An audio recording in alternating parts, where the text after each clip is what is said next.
7వ అధ్యాయం 20వ వచనం నుంచి మనం చదివినట్లయితే, ఆ కాలమందు మోషే పుట్టెను. అతడు దివ్య సుందరుడై తన తండ్రి ఇంట 3 నెలలు పెంచబడాడు. తర్వాత అతడు బయట పారవేనప్పుడు ఫరో కుమార్తె అతనిని తీసుకుని తన కుమారునిగా పెంచుకొనెను. మోషే ఐగుప్తులే సకల విద్యలను అభ్యసించి మాటలందును కార్యములందును ప్రవీణుడై ఉండెను.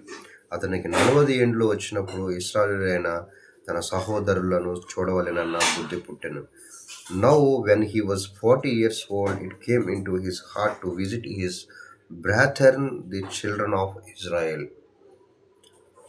గమనించండి, తన తండ్రి ఇంట నుండి ఆయన బయటకు వచ్చినప్పుడు ఆ కుమారుణ్ణి ఆ నైలు నదిలో ఫరో కుమార్తె చూసినప్పుడు ఆమె సొంత కుమారునిగా పెంచినప్పటికీ సకల విద్యలు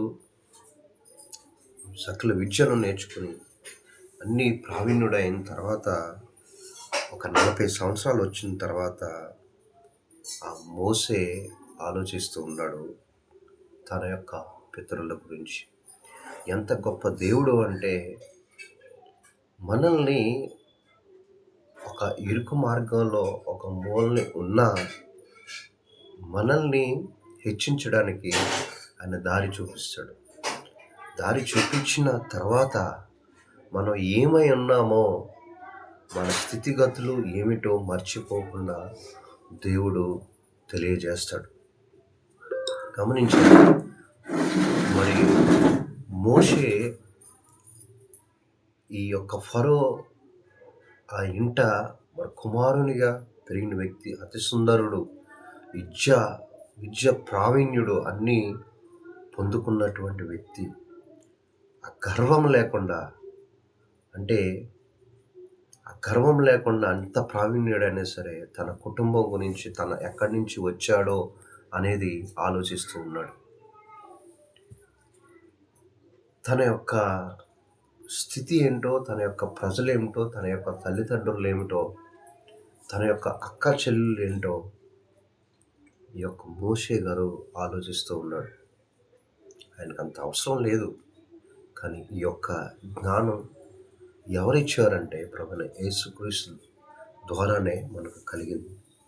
ఇప్పుడు ఒకవేళ నువ్వు ఒక హెచ్చులో నీ స్థితి మార్చుకుని ఒక హెచ్చులో నువ్వు ఉన్నాయేమో, ఆ హెచ్చులో నువ్వు ఉన్నప్పుడు నీకు కొంతమందికి గుర్తురారు. వెనకాల ఉన్న వాళ్ళు, వాళ్ళ స్థితి ఏంటో, వాళ్ళ గతి ఏంటో, వాళ్ళ యొక్క కుటుంబం ఏంటో, లేకపోతే ఒక గర్వంతో నిండిన వ్యక్తులుగా ఉండి ఉంటారు. కానీ ఎప్పుడైతే దేవుణ్ణి మనం నమ్ముకుంటామో, దేవుడు నీ యొక్క పురాతనని మర్చిపో అనే విధంగా దేవుడు చేయడు, నీకు గుర్తు చేస్తాడు. ఎందుకంటే మన స్థితిని, మన గతిని, మన గతాన్ని, మనం ఏ విధంగా మనం పైకి వచ్చాము అనేది దేవుడు గుర్తు చేస్తాడు. ఎందుకంటే నువ్వు గర్వపడకుండా ఉండడానికి, నువ్వు హెచ్చుగా ఉన్న తగ్గింపుగా ఉండడానికి మాత్రమే. కాబట్టి చూడండి, మోషే ఎంతో సుందరుడంట, ఎంతో విద్య ప్రవీణుడు, అన్నీ కూడా ఐగుప్తులో నేర్చుకున్న వ్యక్తి. కానీ ఒక ఆలోచన అనేది వచ్చింది, ఒక సమయం అనేది వచ్చింది. ఆ సమయంలో తన ఇంటి వారు ఎవరో, తన బంధువులు ఎవరో, తన ప్రజలు ఎవరో మోషేకు తెలియపరచబడింది. అందుకనే కదండి నాయకుడయ్యాడు.